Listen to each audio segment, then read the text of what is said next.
Bismillahirrahmanirrahim. Assalamualaikum warahmatullahi wabarakatuh. Alhamdulillahilladzi 'allamana bil iman wa 'allamana bil Qur'an wa 'allamana bit taqwa wal istiqamah.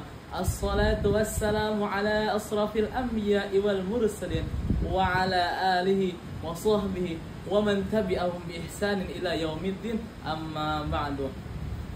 Yang terhormat Dewan Juri yang arif dan bijaksana dan yang saya hormati dimanapun kalian berada, yang insya Allah dirahmati oleh Allah Subhanahu wa Ta'ala, izinkanlah saya Ahmad Naufal Fajri membawakan kultum dengan judul bulan suci Ramadan, bulan diturunkannya Al-Quran. Syairillah ya Ramadan, syairillah ya Ramadan, syairillah ya Ramadan bil qabul wal ghufran. Ini bulan yang suci, bulan umatnya Nabi, bulan Ramadan penyejuk hati untuk ibadah setiap hari. Bulan suci Ramadan adalah bulan di mana keistimewaannya sangat banyak. Di antara keistimewaan bulan suci Ramadan adalah bulan diturunkannya Al-Quran. Al-Quran artinya kalamullah, perkataan dari Allah Subhanahu wa Ta'ala.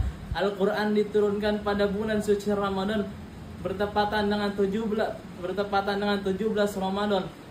Namun ada juga yang berpendapat bahwa Al-Quran diturunkan pada 10 hari terakhir bulan suci Ramadan. Hadirin dan hadirat yang insya Allah dirahmati oleh Allah Subhanahu wa Ta'ala, proses penurunan wahyu Al-Quran sekitar 23 tahun, dan Al-Quran diturunkan kepada Nabi Muhammad sallallahu alaihi wasallam melalui siapa? Melalui malaikat Jibril alaihi salam. Malaikat Jibril alaihi salam diperintahkan langsung oleh Allah Subhanahu wa Ta'ala, dan Al-Quran diturunkan nggak langsung semuanya teman-teman, tapi Al-Quran diturunkan berangsur-angsur, mulai dari surat yang pertama itu surat Al-Alaq dan sampai surat An-Nas. Mengapa Al-Quran menjadi pedoman bagi hidup kita semua teman-teman? Karena di dalam Al-Quran terdapat banyak sekali ilmu-ilmu yang belum kita ketahui. Salah satunya ilmu pengetahuan, ilmu kesehatan, ilmu pemahaman, serta hikmah-hikmah yang bisa kita ambil di dalam Al-Quran tersebut. Dan Al-Quran juga menjadi pembeda antara yang hak dan yang batil. Dalam firman Allah Subhanahu wa Ta'ala dalam Quran surat Al-Baqarah ayat 185 yang berbunyi, A'udzu billahi minasyaitonir rajim. Bismillahirrahmanirrahim. Syahrul Ramadan alladzi unzila fihi al-Qur'an hudan lin-nasi wa bayyinatin minal huda wal furqan. فَمَنْ شَهِدَ مِنْكُمُ الشَّهْرَ فَلْيَصُمْهُ وَمَنْ كَانَ مَرِيضًا أَوْ عَلَى سَفَرٍ فَعِدَّةٌ مِنْ أَيَّامٍ أُخَرَ يُرِيدُ اللَّهُ بِكُمُ الْيُسْرَ وَلَا يُرِيدُ بِكُمُ الْعُسْرَ وَلِتُكْمِلُوا الْعِدَّةَ وَلِتُكَبِّرُوا اللَّهَ عَلَى مَا هَدَاكُمْ وَلَعَلَّكُمْ تَشْكُرُونَ. Yang artinya bulan suci Ramadan adalah bulan diturunkannya Al-Quran, dan Al-Quran menjadi petunjuk bagi kita semua umat Islam, dan Al-Quran menjadi pembeda antara yang hak dan yang batil.